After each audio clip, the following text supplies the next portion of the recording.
Why men fall in love slower, but love harder. You probably noticed it. A woman can feel head over heels in love within weeks, while her partner is still taking things slow. But here's the fascinating twist that most people miss. Once a man truly falls in love, his attachment often runs deeper and lasts longer than you'd ever expect. This isn't about stereotypes or outdated gender roles. This is about actual neuroscience, evolutionary psychology, and hormones working behind the scenes. Today, we're diving into why men fall in love slower but love harder. And trust me, the science behind this will completely change how you understand relationships. Hey everyone, welcome back to the channel. If you're new here, hit that subscribe button because we explore the fascinating science behind human behavior and relationships. So let's get straight into it. Why do men seem to take forever to say, "I love you," while women often feel it much sooner? And why do men, once they're in, seem to have such a hard time letting go? The biological foundation. First, we need to talk about what's happening in the brain. When it comes to falling in love, men and women are literally wired differently. And I mean that in the most literal neurological sense. Women have naturally higher levels of oxytocin, often called the bonding hormone. This hormone floods the brain during meaningful conversations, physical touch, and intimate moments. It's the same hormone that creates the mother-child bond. For women, oxytocin can create feelings of attachment relatively quickly. Men, on the other hand, have higher baseline levels of testosterone, which actually inhibits oxytocin production. Think of testosterone as the brake pedal on emotional bonding. It doesn't mean men can't bond. It just means the process takes longer. Their brains need more time and more consistent positive experiences to override that testosterone and build up oxytocin levels, the vasopressin factor. But here's where it gets really interesting. Once a man's brain does start releasing oxytocin and bonding hormones, another chemical enters the picture, vasopressin. This is sometimes called the monogamy molecule in men.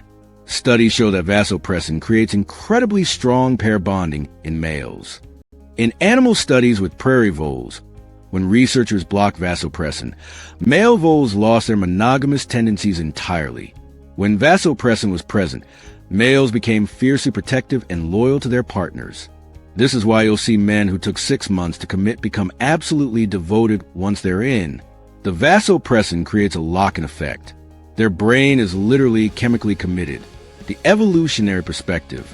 From an evolutionary standpoint, this pattern makes sense.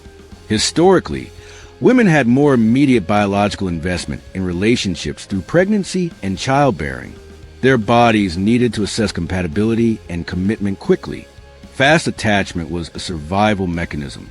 Men, evolutionarily speaking, had the biological ability to reproduce without the same immediate consequences. Their brains evolved to be more cautious, to assess longer-term stability, resources, and compatibility before fully committing.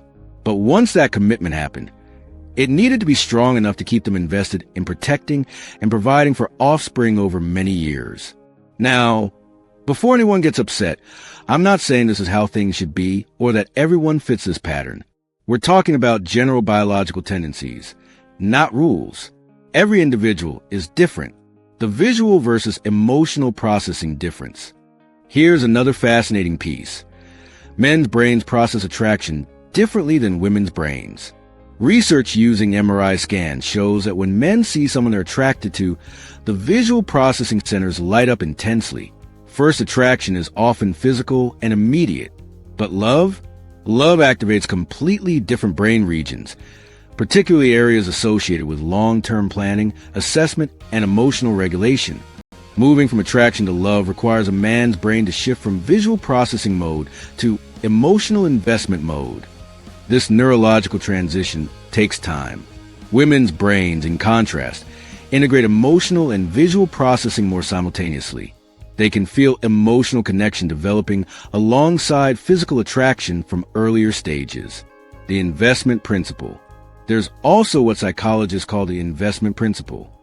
The more time and energy someone invests in something, the more valuable it becomes to them. Because men typically take longer to develop feelings. By the time they're actually in love, they've invested months of emotional energy, vulnerability, and time. That investment creates deep psychological commitment. They've overcome their natural hesitancy, worked through their fears, and chosen this person repeatedly. That repeated choice builds powerful attachment. Think about it like this.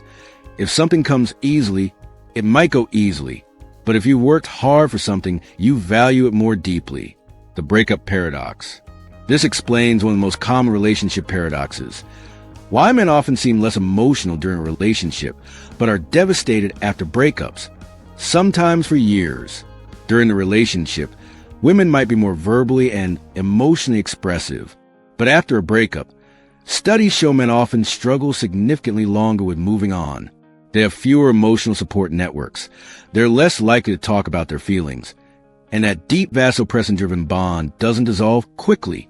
Women, having processed emotions continuously throughout the relationship, often work through grief more progressively. Men, who may have been less emotionally expressive, suddenly face the full weight of loss all at once. The attachment style factor.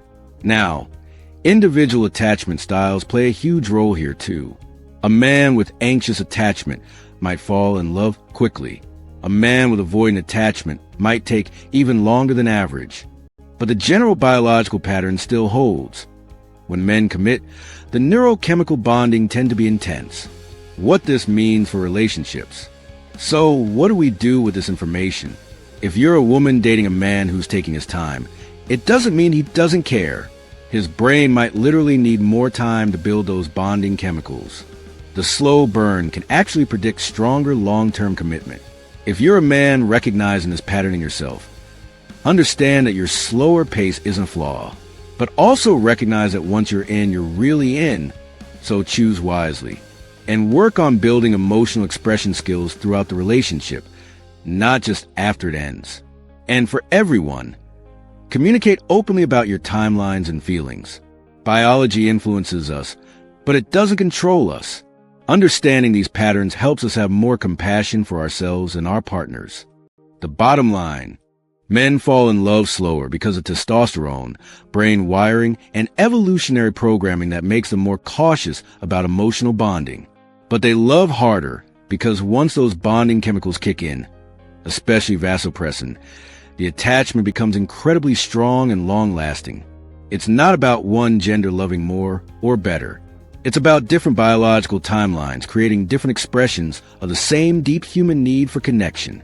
So next time you're frustrated with different pacing in a relationship, remember, the tortoise might be slow, but when it commits to the race, it's in it for the long haul. If this video helped you understand relationships better, give it a thumbs up and share it with someone who needs to hear this. Drop a comment below with your experiences. Do you relate to this pattern? Have you seen it in your relationships? And don't forget to subscribe for more science-backed insights into human behavior. Until next time, take care of yourself and each other.